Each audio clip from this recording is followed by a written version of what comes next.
میرے محترم بزرگوں اور دوستوں اور نوجوان ساتھیوں، اللہ سے دعا ہے کہ اللہ اس مختصر سے وقت میں ہم سب کو کچھ کام کی اور مفید بات سننے کی توفیق عطا فرمائے۔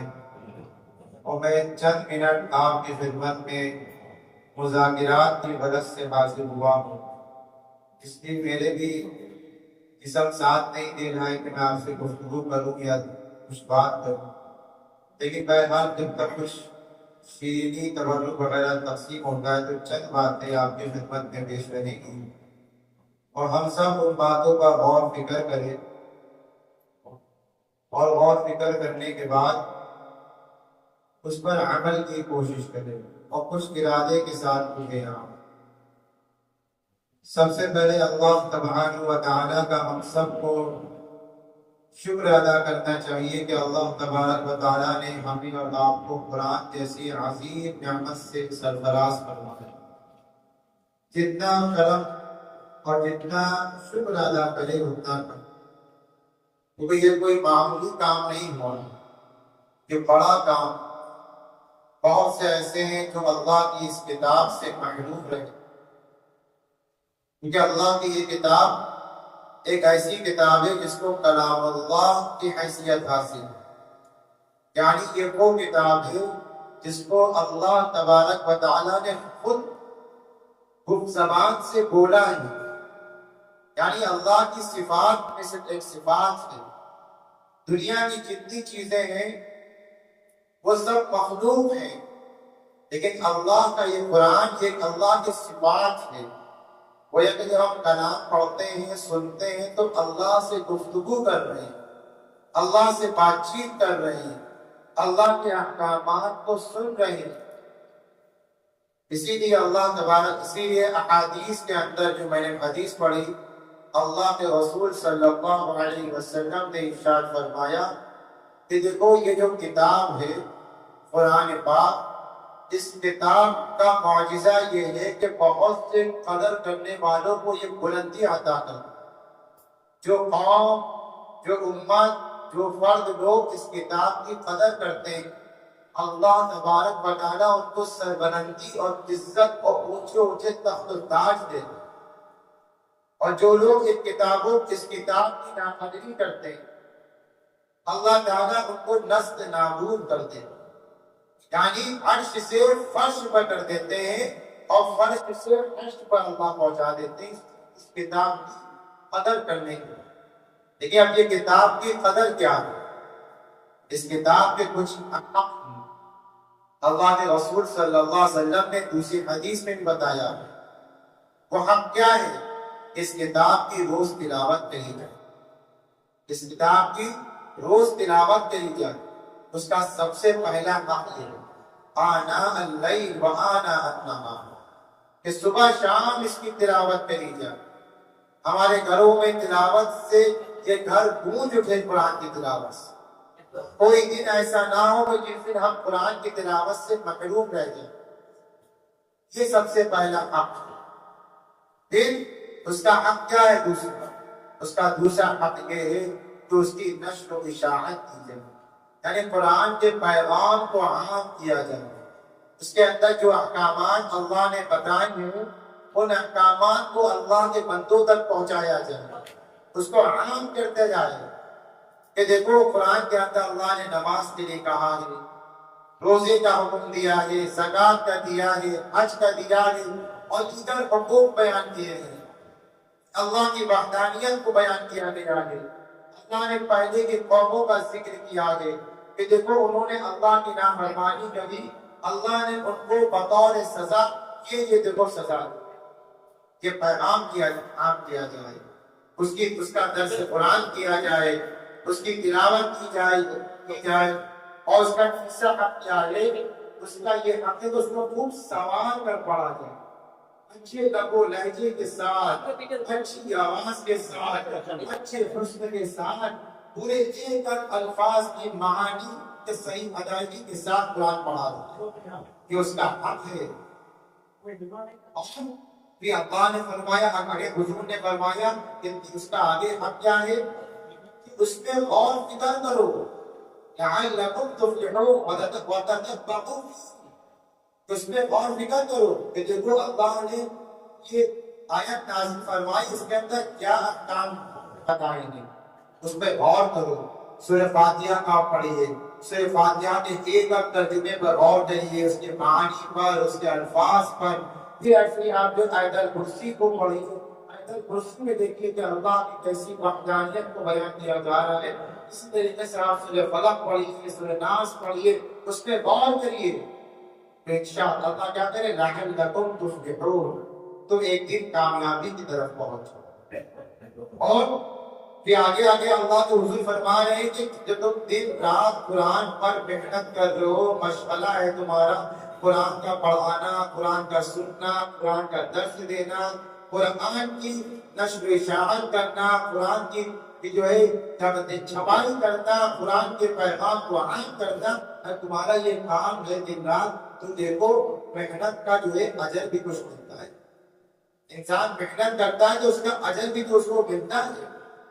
تو اللہ کہہ رہے، اللہ کے رسول کہہ رہے، دیکھو اس کا اجر تمہیں ضرور ملے گا، اس کا اجر ضرور ملے گا، لیکن اس کے اجر کو حاصل کرنے میں جلد بازی نہ کرو، ہمت نہ ہارو کہ ہمارا جو ہے کتنا جان، اتنی مال، کتنا وقت، اتنی محنت لگ رہی ہے، لیکن ہم کو اس کا نتیجہ نہیں ملتا۔ اللہ کے رسول صلی اللہ علیہ وسلم نے احادیث میں کو فرمایا کہ جس شخص کا مشغلہ قرآن کے علاوہ کوئی اس کا کام ہی نہیں، دن رات قرآن کی خدمت کرتا رہتا ہے اور پڑھانے والوں کی خدمت کرتا رہتا ہے، اس کو فرصت نہیں ملتی کہ وہ اللہ سے ہاتھ اٹھا کر دعا مانگے کہ اللہ میرے پاس یہ پریشانی ہے، یہ میرے پاس مشکلات ہیں، میں مشکلات سے اس کو وقت نہیں ملتا کہ دعا مانگے۔ اللہ کے رسول صلی اللہ علیہ وسلم فرمائے اعطیتہ احد السائلین، کہ جو لوگ مجھ سے مانگ رہے ہیں، دن اور رات مانگ رہے ہیں، میں اس سے زیادہ ان کو عطا کروں گا بغیر مانگے۔ یہ ہے قرآن والوں کی فضیلت کہ کچھ نہیں مانگ رہے اللہ سے، بیمار ہیں، پریشان ہیں، مشکلات ہیں، مقدمات میں پھنسے ہوئے، گرفتار ہیں، لیکن وقت ہی نہیں مل رہا ہے کہ اللہ سے کچھ اپنی حاجت بیان کرے، اللہ کی حاضر ہوئے کہ لڑائے۔ اللہ کہہ رہا ہے کہ میں تمہیں بغیر مانگے سب کچھ دے دوں گا، جو مانگے ان سے زیادہ، ان سے اچھا، ان سے بہتر عطا کروں۔ میرے بھائیوں، ہم کو چاہیے کہ جب اتنی عظیم کتاب ہمارے پاس ہے، اتنی انقلابی کتاب ہمارے پاس ہے، جو ہم کو دنیا کا بھی راستہ دکھا دی اور آخرت کے بارے میں حالات کر دے رہی ہے، تو کیوں نہ ہم اس کے بارے میں غور فکر کریں اور اس پر محنت پہ لگ جائے اور اس کی جو برکات ہیں وہ اپنی زندگی میں لائے۔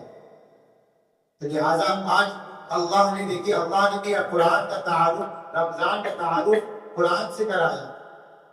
الشہر رمضان الذی انزل فیہ القرآن، کہ میں نے جو قرآن نازل، جو قرآن کو میں نے رمضان المبارک میں نازل کیا، یعنی مبارک دنوں میں، مبارک ساعتوں میں، مبارک لمحات میں میں نے اپنی مقدس کتاب کو نازل کیا۔ تب آج ہم یہ سب تحت کر کے اٹھے، کبھی گفتگو کا ارادہ نہیں ہے، بس یہی آج تک پہ ہم سب، ہماری بھی کوشش ہے کہ اللہ تعالیٰ سے کہ اللہ تعالیٰ ہم سب کو قرآن کا خادم بنا، قرآن کی خدمت کرنے والا بنا، اس کی تلاوت کرنے والا بنا دے، اس پر اپنا سب کچھ خوشی خوشی قربان کرنے والا بنا دے۔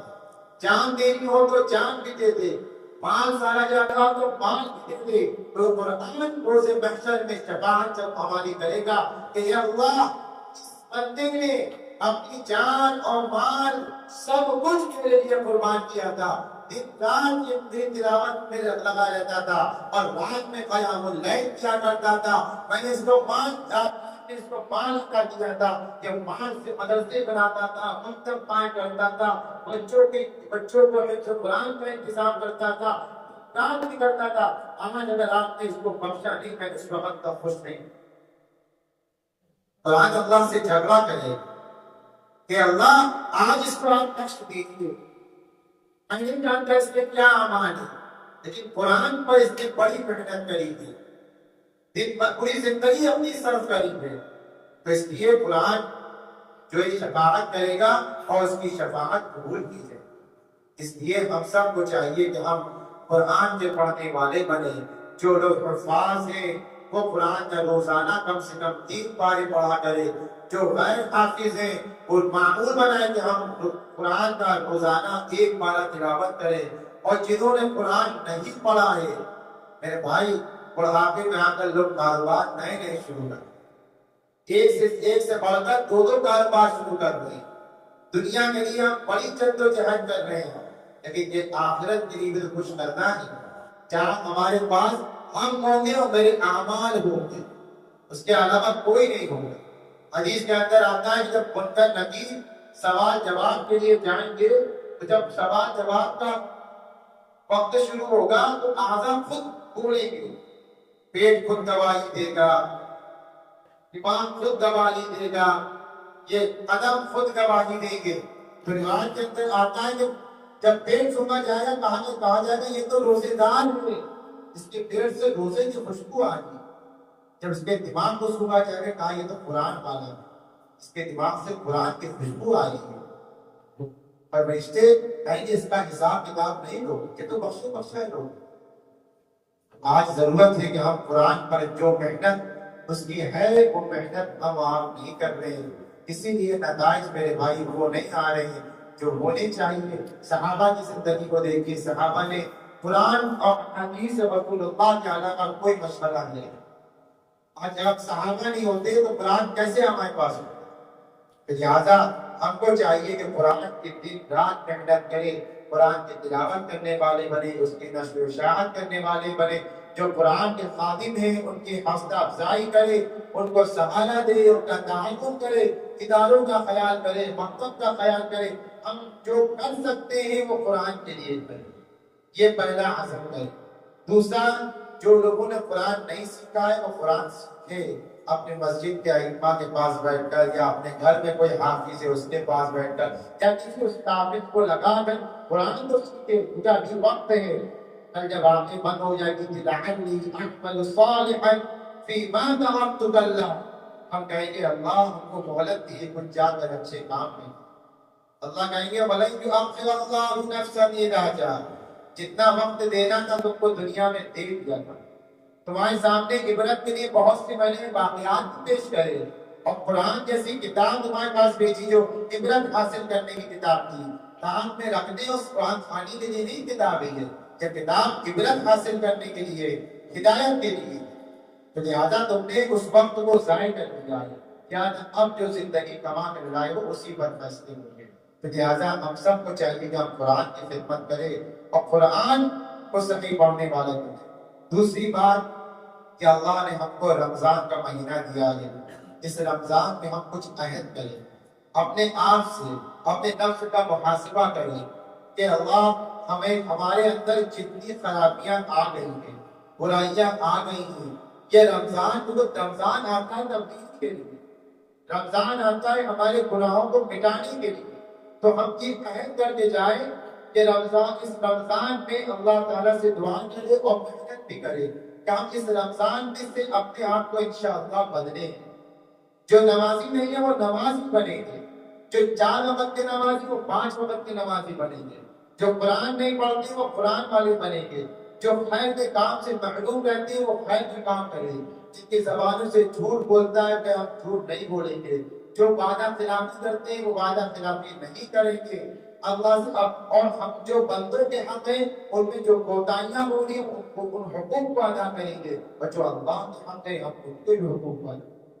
یہ عہد کر کے اٹھے کہ ہم اپنی زندگی کو تبدیل کریں، یہ عہد اور عزم کریں. کیونکہ اگر میرے بھائیوں اگر ہم نے اس رمضان کو بھی ایسے ہی گزار دیا تو موت کا تو کسی کو نہیں بنا، اور موت آ کر کھڑی ہو جائے گی.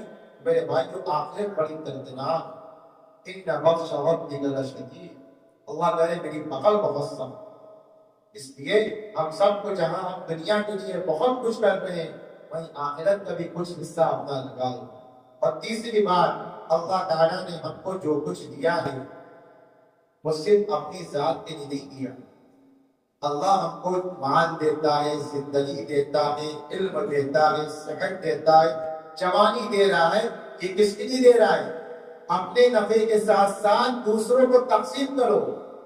اللہ نے کیا فرمایا؟ مما رزقناہم، اللہ کا جملہ دیکھیے، رزقناہم، کہ تمہارے پاس جو کچھ ہے وہ میں نے دیا ہے، تمہارا کچھ نہیں ہے۔ آج تم کہہ رہے ہو تو مال دے رہا ہے، نہیں میں نے دیا ہے۔ تو اگر کہہ رہے ہو علم تمہارا ہے تو نہیں، اللہ نے تمہیں علم دیا ہے۔ کہ جوانی اگر تمہارے پاس صحیح سلامت ہے تو اللہ نے دی ہے، اس میں کوئی بیماری نہیں۔ اور اگر تم توانا ہو تو قوت بھی تمہارے پاس، تو اللہ کہہ رہے یہ بھی ہماری وجہ سے ہے۔ تو جب تم کو یہ سب چیزیں ہم نے دی ہے تو اس کا ایک حصہ اللہ کے بندوں پر خرچ کرو، اللہ کی راہ میں خرچ کیا کرو۔ آج لوگ زکوٰۃ بڑے بخل سے دیتے ہیں، مسائل ایسے پوچھتے ہیں بچنے والے، دینے والے نہیں مسائل پوچھتے، کہ وہ مسئلہ پوچھیں گے جس سے ہم زکوٰۃ دینے سے بچ جائیں۔ جب یہ نیت، یہ ارادہ ہمارا ہوگا تو اللہ رزق برکت دے سے۔ زکوٰۃ کا نام ہے نمو ہونا۔ جو انسان زکوٰۃ نکالے گا، اللہ کہہ رہا ہے کہ رزق میں برکت اور اضافہ کریں گے۔ حقیقت میں تو دکھ رہا ہے گھٹ رہا ہے، لیکن ظاہراً دکھ رہا ہے گھٹ رہا ہے، لیکن حقیقت میں بڑھ رہا ہے۔ آپ دیکھیں جو لوگ سال کی پوری زکوٰۃ نکالتے ہیں ان کے کاروبار میں آزمائش تو آئی ہے، کیونکہ اللہ نے آزمائش حلال میں رکھی ہے، اور امتحان بھی اللہ نے اسی دنیا میں رکھا ہے، لیکن اس آزمائش سے عافیت کے ساتھ اللہ نکال دیتے ہیں۔ وَمَن يَتَّقِ اللَّهَ يَجْعَلْ لَهُ مَخْرَجًا، اللہ کہہ رہے میں اپنے تقوی والے بندوں کو جو حلال زندگی گزاروں کو عافیت سے نکال دوں، اور جو حرام کاری میں پڑتے ہیں، سود کھاتے ہیں، بیاج پہ رہتے ہیں، لون دیتے ہیں اور کیچڑ خلافات میں دیتے ہیں، اللہ کہہ رہا ہے ان کے ساتھ، ان کے رزق کے ساتھ مسائل پہنچ گئے، ان کے گھروں میں بیماریاں آتی ہیں، پریشانیاں آتی ہیں۔ اس لیے ہم کو چاہیے کہ ہم اپنی زندگی کو پاک کریں، حلال زندگی گزارے، تھوڑا ہو لیکن اللہ کی رضا والا، زیادہ کی خواہش نہیں رکھیے، تھوڑا ہو تو اللہ کی رضا والا ہو اور حلال ہو، اور اگر زیادہ کمانا ہے تو جائز راستے سے۔ یہ گزارشات ہم سب کی ہے، میں اپنے آپ کو پہلے خود پابند کرتا ہوں کہ ہم سب یہ عہد، یہ عزم کر کے اٹھے کہ اپنی زندگی کو ہم اللہ اس کے رسول کے مطابق گزاریں گے، پہلے شریعت کو، پہلے دین کو اپنے آگے رکھیں گے، چاہے ہمارے گھر میں خوشی ہو، غمی ہو، ہم کاروبار کریں، مذاکرات کریں، ہر چیز میں دین کو مقدم رکھیں گے، اور دین کی حمایت کے لیے ہمیں جو قربانی دینا پڑے گی وہ ہم دیں گے۔ تو دیکھیے گا انشاءاللہ میرے بھائیوں، حالات بدلیں گے۔ حالات کو بدلنے کے لیے ہمیں بدلنا ہے آج، تو حالات کو بدلنے کے لیے ہم جب بدلیں گے تو انشاءاللہ اللہ کی مدد بھی آئے گی، نصرت بھی آئے گی۔ اللہ سے دعا ہے کہ اللہ تعالیٰ ہم سب کو کہنے سننے سے زیادہ عمل کی توفیق عطا فرمائے۔ وآخر دعوانا الحمدللہ رب العالمین۔